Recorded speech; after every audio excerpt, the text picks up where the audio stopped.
दोस्तों आज हम बात करने वाले हैं कि डायरेक्शंस आखिर चेक करी कैसे जाती है। कोई वास्तु कंसल्टेंट कहता है कि सूर्य की तरफ मुंह करके खड़े हो जाओ, आपको पता चल जाएगा डायरेक्शन क्या है। कोई कहता है ज्योमेट्री से देख लो, कोई कहता है कि वो चक्कर से देख लो। दोस्तों आखिर डायरेक्शन चेक करी कैसे जाती है वास्तुशास्त्र में, आज इसी बारे में हम चर्चा करेंगे और हम जानेंगे दोस्तों कि कैसे कुछ बेवकूफ चक्कर खाए हुए कंसल्टेंट बिल्कुल गोल हो चुके हैं उस चक्कर की तरह, और वो कैसे लोगों को बेवकूफ बना रहे हैं। दोस्तों डायरेक्शन देखने के नाम पे पूरे घर का बिल्कुल कचरा करके रख देते हैं। दोस्तों आज इस बारे में भी हम चर्चा करेंगे। इसमें सबसे पहला मेथड जो वो कंसल्टेंट रिकमेंड करते हैं दोस्तों, वो है सनराइज का मेथड कि 6 बजे सुबह अपने घर की छत पे चले जाओ, सूर्योदय जहां जिस साइड से हो रहा है उस साइड खड़े हो जाओ देखने, और आपको दिख जाएगा कि आपके घर का, आपको पता चल जाएगा आपके घर का ईस्ट कहां पे आ रहा है। दोस्तों अब दोस्तों कोई पूछे उस बेचारे कंसल्टेंट से कि वो अपने गांव के बाहर या कहीं जिस भी शहर में, जिस भी सिटी में, स्टेट में वो रहता है, वो कभी उसके बाहर निकला है क्या? क्या इंडिया में भी सुबह 6 बजे पूरे 12 महीने सूर्योदय होता है? दोस्तों आज मैं आपके सामने एग्जाम्पल लेके आया हूं, सिर्फ दिल्ली एनसीआर का लाया हूं। मुझे नहीं पता वो कंसल्टेंट कहाँ रहते हैं सब जो ये सनराइजिंग सन वाला मेथड यूज कर रहे हैं, मुझे नहीं पता। ऐसा है दोस्तों कि बहुत सारे कंट्रीज में 3-3 महीने तक सूर्योदय नहीं होता। अब कोई कंसल्टेंट बेचारा कैसे डायरेक्शन चेक करेगा जहां सूर्योदय नहीं हो रहा। और बहुत बार ऐसा भी है दोस्तों कुछ कंट्रीज में जहां सनसेट बहुत दिनों बाद होता है। तो दोस्तों आज हम एग्जांपल से जानेंगे।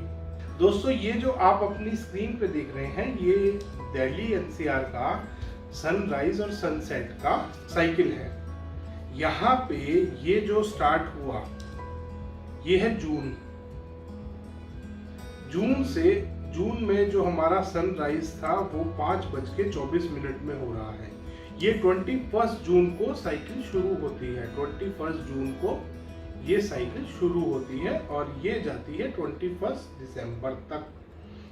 पहले ये साइकिल ऐसे चलती है, फिर ये साइकिल ऐसे चलती है। दोस्तों पहले ये जून से दिसंबर तक नीचे जाता है, फिर ये दिसंबर से जून तक वापस अपने पॉइंट पे पहुंचता है। तो जून में जो हमारा सनराइज हुआ वो 5:24 पे हुआ। दोस्तों अब धीरे धीरे धीरे धीरे चलते हुए उसी हिसाब से सन की डिग्री भी चलती है। दोस्तों यहाँ पे सन कितने डिग्री पे है? 10 डिग्री वाली लोकेशन पे आ रहा है, यहाँ 20 डिग्री वाली लोकेशन पे। ये सन की डायरेक्शन चल रही है, ये सन की अपने हिसाब से वो डिग्री चल रही है। ये सनसेट है दोस्तों, ये दिल्ली एनसीआर का है दोस्तों। और अब उसके बाद आते हैं हम दिसंबर वाले पे। दिसंबर में अगर कोई आदमी बेचारा अपने घर की छत पे चला गया 6 बजे, तो उसको कुछ नहीं मिलेगा दोस्तों। उसका ऐसे ही बेवकूफ बन जाएगा जैसा उस कंसल्टेंट का खुद का बना है बेचारे का। तो दोस्तों क्योंकि दिसंबर में 7:10 पे हमारा सनराइज हो रहा है, तो अब वो बेचारा कंसल्टेंट तो यही चक्कर खा गया है कि अब उस बेचारे कंसल्टेंट का दोस्तों। और हाँ दोस्तों इसमें दूसरी बात आती है, ये आपका एग्जैक्ट ईस्ट है। गर्मियों में दोस्तों ये यहाँ से यहाँ, गर्मियों में दोस्तों यहाँ से सनराइज हो रहा है, सर्दियों में यहाँ से सनराइज हो रहा है। यहाँ पे पहले ही डिग्री, कितने डिग्री का फर्क आ गया है दोस्तों, आप ये देख सकते हैं। यहाँ पे 60 डिग्री पे सनराइज हो रहा है और यहाँ पे 120 डिग्री पे सनराइज हो रहा है। ये 60 डिग्री पे सनराइज है और ये दोस्तों 120 डिग्री पे सनराइज हो रहा है। अब वो कंसल्टेंट बेचारा ईस्ट कैसे निकालेगा? उसका पहला मेथड तो दोस्तों यहीं पे ही कबाड़ हो गया। दोस्तों अब हम बात करेंगे वास्तुशास्त्र में ग्रिड्स की। दोस्तों एक चीज का हमेशा ध्यान रखें कि वास्तुशास्त्र में जोन्स कभी नहीं काटे जाते। दोस्तों वास्तुशास्त्र में जो बॉक्सेस बनाए जाते हैं उनको ग्रिड्स बोला जाता है, वो जोन्स नहीं होते।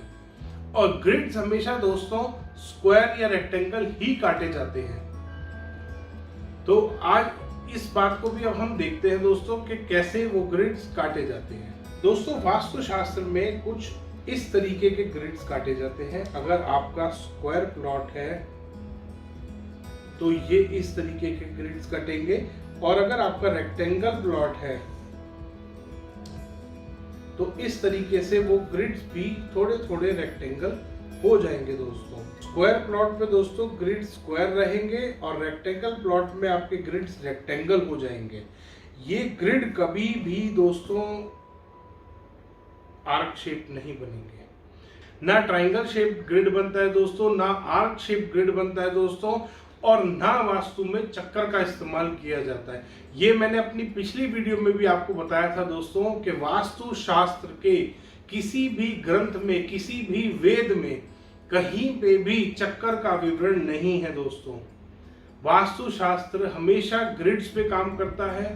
वास्तु शास्त्र में चक्कर कभी नहीं था दोस्तों। पता नहीं कहां से ये कोई कंसल्टेंट उठा के ले आया इस चक्कर को।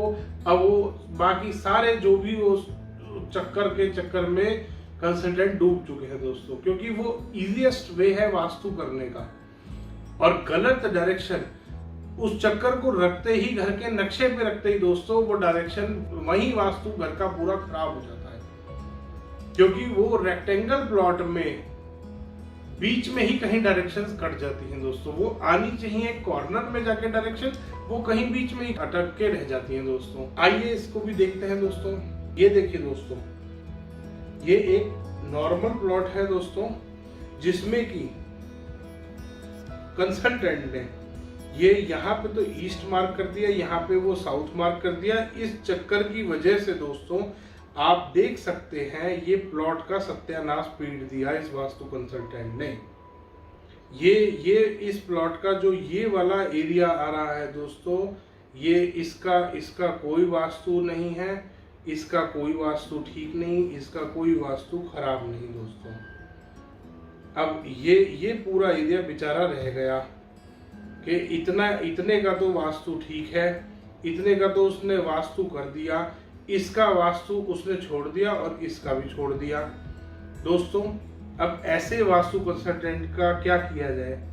कितना गलत वो आपको वास्तु पढ़ा रहे हैं। अगर आप अपने घर में वास्तु करा रहे हैं तो कितना वास्तु वो गलत कर रहे हैं दोस्तों। कभी भी रेक्टेंगल प्लॉट में सेंटर में खड़े होकर डायरेक्शंस नहीं चेक की जाती। रेक्टेंगल प्लॉट में डायरेक्शंस चेक करने का तरीका अलग होता है दोस्तों। ये चक्कर दोस्तों किसी भी वास्तु में किसी भी तरीके से इस्तेमाल नहीं हो सकता। ये बिल्कुल गलत है दोस्तों। और चक्कर, जहां आपने चक्कर से डायरेक्शन निकाली वहां अगर और लंबा प्लॉट में ले लूं थोड़ा सा, और यहाँ पे मैं बीच में वो चक्कर रख दूं दोस्तों, तो ये यहीं पे ही डायरेक्शन काट के छोड़ देगा। ये इतना प्लॉट खाली रह गया मेरा, ये इतना प्लॉट खाली रह गया। यहीं पे वो बेचारा वास्तु कंसल्टेंट अपना पढ़ाई दिखा के और चला जाएगा दोस्तों। तो आपको दोस्तों ऐसे कंसल्टेंट से बचना है जो ऐसी हरकतें आजकल कर रहे हैं और लोगों को बेवकूफ बना रहे हैं दोस्तों। अब तीसरी चीज आती है दोस्तों वास्तु में ज्योमेट्री की। अब एक बेचारा कंसल्टेंट है, उसने ज्योमेट्री भी डाल दी वास्तु शास्त्र में दोस्तों। ज्योमेट्री एक मैथ्स की ब्रांच है, ना कि वास्तु शास्त्र की ब्रांच है ज्योमेट्री। वास्तु शास्त्र में दोस्तों जब भी डायरेक्शंस काटी जाएंगी वो हमेशा किसी भी रेक्टेंगल या स्क्वायर या कोई भी शेप का प्लॉट है दोस्तों, वो हमेशा इक्वल होंगी। अगर प्लॉट कहीं से भी एक्सटेंडेड है या प्लॉट में कट है, उस केस में उसमें ग्रिड्स में अंतर आएगा। जिस भी डायरेक्शन में कट आ रहा है उसको हम कट मानते हैं, उसमें कट माना जाएगा दोस्तों। और कोई भी डायरेक्शन दोस्तों अगर एक्सटेंडेड है तो वो एक्सटेंडेड मानी जाती है। ये चक्कर में तो बीच में ही करके छोड़ दिया है। आइए दोस्तों इसको भी चेक करते हैं। अब दोस्तों ये हमारे पास एक प्लॉट है, north east south west rectangle plot है दोस्तों।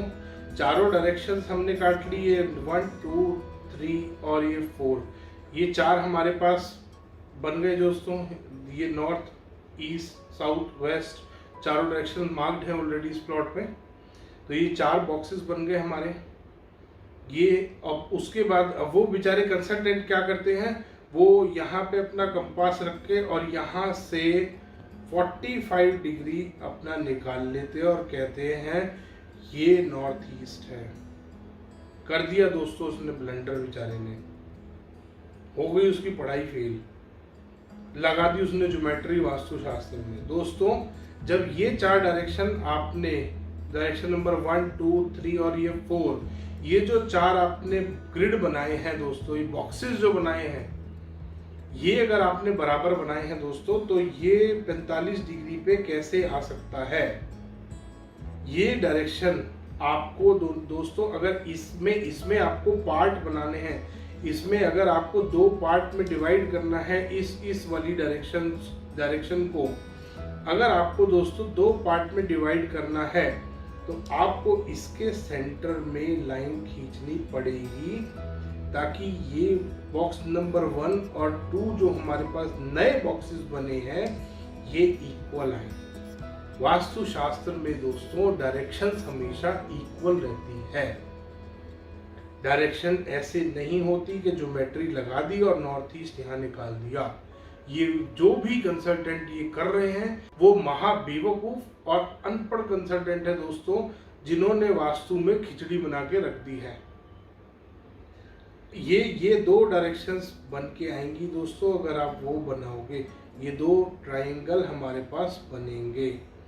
अगर आप ये डायरेक्शन को डिवाइड करोगे 2 भागों में, अगर आप इस साउथ और वेस्ट वाले इस वाले बॉक्स को लेते हैं दोस्तों, इस वाले बॉक्स की बात करें तो ये यहाँ से यहाँ पे इस तरीके से कटेगा।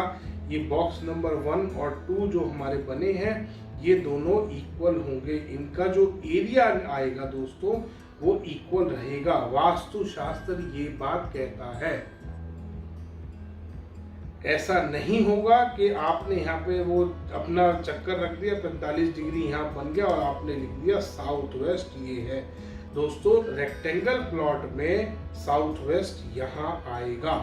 डायरेक्शंस इक्वल काटी जाती हैं। नॉर्थ ईस्ट यहाँ आएगा, साउथ ईस्ट यहाँ आएगा दोस्तों, और नॉर्थ वेस्ट यहाँ आएगा दोस्तों। डायरेक्शंस हमेशा इक्वल रहेंगी किसी भी रेक्टेंगल, स्क्वायर या किसी भी शेप के प्लॉट में दोस्तों। कट होगा तब ही डायरेक्शन है, अगर इक्वल नहीं आएगी, अदरवाइज हर केस में दोस्तों डायरेक्शंस हमेशा इक्वल आएगी। अब हम बात करते हैं दोस्तों कंसल्टेंट्स, आजकल एजेंट्स भी बन गए हैं। आपको जान के हैरानी होगी दोस्तों, वो वास्तु कंसल्टेंट जिसको आपने बुलाया है वो एजेंट भी है। वो बताएगा कि मैप आप इससे बनवा लो, इंटीरियर आप इससे करा लो, रेमेडी ये दे देगा आपको। तो दोस्तों उन्होंने अपना पूरा प्रोग्राम, अपना गेम सेट कर रखा है। वो एजेंट भी बन चुके हैं, क्योंकि अब वो वास्तु कंसल्टेंट नहीं रहे हैं, वो एक ही काम नहीं करते दोस्तों, वो एजेंट भी हैं। वो इंटीरियर भी करा देंगे आपके घर का, वो रेमेडी भी करा देंगे आपके घर की, वो नक्शा भी बनवा देंगे आपके घर का। दोस्तों ध्यान करिए दोस्तों, ऐसे वास्तु कंसल्टेंट जो एजेंट वाले हैं, इनसे तो बहुत दूर रहे दोस्तों। अब रेमेडीज की बात करते हैं दोस्तों, वो रेमेडीज में आपके घर में एक रेमेडीज लेके आ जाते हैं, बेतुकी रेमेडीज, कि ये खरगोश का जोड़ा लगा दो पैसा आ जाएगा, हरी टेप लगा दो नॉर्थ ईस्ट का टॉयलेट ठीक हो जाएगा, ये लाल टेप लगा दो पैसा आ जाएगा, ये बत्तख का जोड़ा लगा दो शादी हो जाएगी। ऐसी ऐसी बेतुकी रेमेडीज दोस्तों वो आपके घर लेके आते हैं और लाखों रुपए आपसे लेते हैं दोस्तों इन रेमेडीज के। ध्यान करिए दोस्तों, अगली बार कभी भी किसी कंसल्टेंट को आप अपने घर बुलाते हैं तो ध्यान करिए दोस्तों, ऐसे कंसल्टेंट जो वास्तु के नाम पे फ्रॉड कर रहे हैं, बेवकूफ बना रहे लोगों को, और वो अनपढ़ है खुद भी, ऐसे कंसल्टेंट से बचे दोस्तों। आप समझदार हैं। धन्यवाद दोस्तों। वीडियो पसंद आया तो लाइक करें, शेयर करें और चैनल को सब्सक्राइब करना ना भूलें। मुझे पता है वास्तु कंसल्टेंट्स को ये वीडियो बिल्कुल पसंद नहीं आया होगा। धन्यवाद।